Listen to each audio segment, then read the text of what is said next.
are a number of developing countries who really have increased their allocation to education, especially over the last 10 years, and are really at the forefront in the world of supplying quite a bit of resources to education.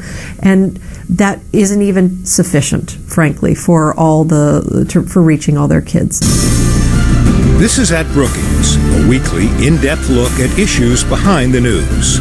This week, education in developing countries, a global priority. There's a learning crisis in developing countries where children are either poorly educated or denied an education altogether. Some countries invest more in their armed forces than they do in their classrooms, even though additional schooling can lead to higher incomes, benefiting the child and the overall economy. Education is a fundamental human right and is the best tool for tackling poverty and other issues, notes Senior Fellow Rebecca Winthrop.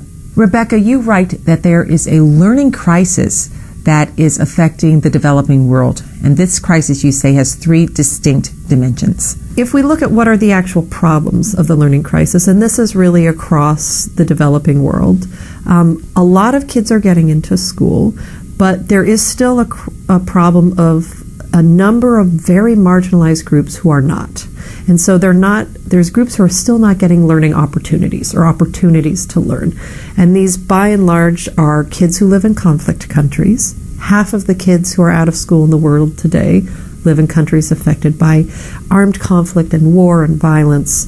And these are kids who are rural, who are very poor, and oftentimes are girls. All right, so while many children are in school, the education they're getting is subpar, and you say this is especially evident in their reading skills.